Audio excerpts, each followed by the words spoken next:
république na dafa am ay principe man pour man am na ay principe yu ñuy bind am na ay principe yoo xam ne kenn bindu ko mais ñun ñëpp d'accord nañu si d'abord man li ma gëm li ñu waroon njëkk a commencer mooy nan la koo xam ne dafay dagaan baatu réew bi ñu nekk ci période pandémie ñu ne kenn warul génn en certain moment de la journée kenn mënul dem kenn mënul dikk bérébu liggéeykaay yi dafa am waxtu bu ñu koy tëj ak waxtu bu ñu koy tijji ñu ne exceptionnellement am na ñoo xam ne seen liggéey dafay aajoo ñuy génn guddi su ko laajee donc mën nañuy bett urgence ñu jox la autorisation nga violer autorisation maanaam jël nga autorisation bi ñu lay jox pour dans le cadre de sa liggéey nga utiliser ko neneen dul sa liggéey loolu am na ci réew taax yu bari ñoo xam ne ñooñu gën a sàggan sax ci ay wàllu mërs ay ministre ay député ay chef de parti yu ñu ci dàq na ci ñoo xam ne seen soxna la ñu àndal violer les règles de restriction. Oui, mais ça c'est cas d'urgence la woon, c'était quelqu'un qui est malade qui est parti se faire soigner. Si vous croyez cette version, c'est très bien. Alors nga def loolu dem fi nga xam ne foofu yow yaa fa yóbbu sa coobare bopp c'est-à-dire duggoo ci auto administration duggoo auto police duggoo auto gendarmerie duggoo auto Macky Sall ba ngay dem mën naa am sax yëgaloo ko kenn nga dem fa coow loolu am fa li nga njëkk a wax mooy mosuma fa dem xawma xale bi nga ñëwaat ci wax ci yàlla yoon dem naa fa ndax lii ak lii ak lii ak mbir mi xew ñu yóbbu ko tribunal ñu ne tribunal du tribunal bu indépendant maanaam tribunal foofa Macky Sall mooy manipuler juge yi la mu fa bëgg moo fay génne nga gis ne tribunal kat finalement sax génne nañ fa benn infraction boo xam ne kenn presque demandé wu ko Macky Sall xamu ko man xawuma ko keneen xamu ko am na ñu bari ñoo xam ne bi décision bi génnee ci la ñuy soog a xam mais lan mooy corruption de la jeunesse soog a dem gisi article yi 314 et cetera ak yi ci topp pour xool lan mooy corruption de la jeunesse dama jàpp mooy bu ñu nekkee nag ci république ñaar rek moo mun a am soit dañuy nekk ci république bi comme ni ko Senghor doon waxee wala ñu nekk hors la république maanaam république dafa am ay règles ñu ne pouvoir exécutif yow président Macky Sall yaa fi war a toog ak sa gouvernement yaay liggéey lii yaay tabax ay école yaay tabax tali yaay def lii yaay indi ndox yaay indi courant bu dund gi seere yow lañ koy reprocher et cetera et cetera et cetera président mu am pouvoir bi ñuy wax législatif mooy député yi yéen a fi war a nekk pour voter ak saytu liggéeyu gouvernement bi pouvoir judiciaire ñu ne yéen ak yéen fi war a nekk pour àtte man je prends que ku nekk bu toogee place am ñi war a àtte te ñu may leen jàmm ci àtte bi parce que mënuñu ne la yow yaa àtte au nom du peuple sénégalais te li nga àtte du dëgg man li ma xam ci sama petite expérience d'avocat buy fréquenter le palais mais peut-être que benn décision ci tous les 10 ans wala tous les 5 ans le tribunal di jël ci décision concernant un acteur politique ñeneen ñi ñuy àtte pour viol ak pour les mêmes infractions ak ay njubadi ak ci leneen ci loo xam ne ay escroquerie wala ay sociétés yu ñu nërmeel wala ay liggéeykat yu ñu dàq wala ay sëy bu war a tas ñooñu kon kenn waru leen àtte ça veut dire quoi ça veut dire finalement ku ñu àtte te d'accord ci àtte bi yow da ngay kaas en fonction de sa doole na muy toll yow da mën nga remettre en cause la décision de justice wala remettre en cause la machine judiciaire wala marche de la justice. Mais par contre là on a vu quelqu'un boo xamante ne dañ ko porter plainte deux citoyens Adji Sarr porter plainte Ousmane Sonko. Oui. Depuis le début ce dernier a toujours soutenu que viol amul il a toujours soutenu que complot la woon ñu dem ba ci biir on va dire justice jël dëgg jox ko mais que effectivement il y a pas eu de viol disqualifier ces faits de viol alors est-ce qu'il y a pas raison aujourd'hui wala frustration am ba population yi mën a génn. Non, parce que la justice fonctionne comme ça xam nga moo tax ma ne boo xamul da ngay laajte yow mënoo xam infraction yi nekk ci code pénal bi yëpp juge bi ko jàng moo ko xam mais mën ngaa xam ay éléments pour ne man éléments yi jàpp naa ne lii la mën nga topp nit ne ko da nga ma sàcc dafa am ay façon sàcc mais yow ci sa plainte nga ne da nga ma sàcc vol bi nga dem ba tribunal ñu ne loolu lii du vol lii abus de confiance la wala escroquerie la wala leneen la parce que loolu tribunal moo ko war a àtte keneen ci Sénégal mënul àtte loo xam ne nii juge moo koy def kenn mënul toog seen place c'est pas une première. Oui. Les mécanismes de disqualification de requalification et cetera mais loolu dafa exister ci tribunal donc tribunal li muy xool mooy fay lan la yu fi demee la lay laaj te loolu laaj ban information nga koy toppee mosoo gis tribunal nga taxaw ci à la barre ñu ne la ban infraction ngay toppee kii dana naan lan moo xew lan nga def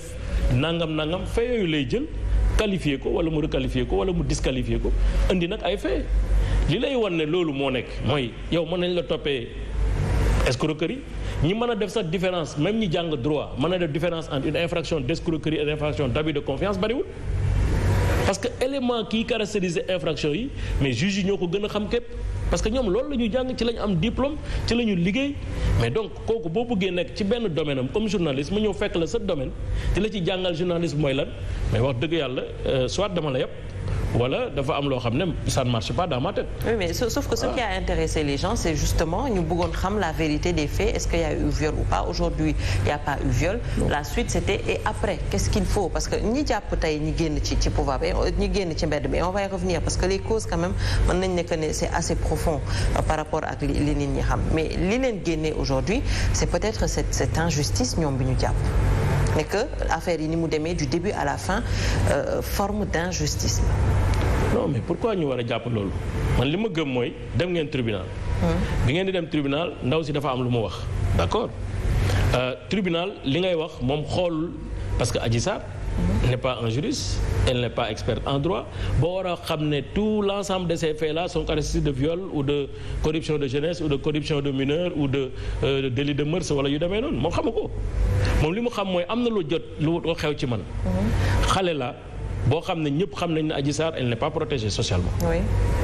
Elle n'est pas protégée socialement à 19 ans 20 ans. Laissée à elle-même jàngul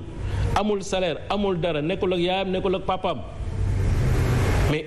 ñu jël ko def ko li ñu koy def moom mu dem tribunal ne dañ ma def loo xam ne ni ay ñaawteef la. Tribunal am na droit.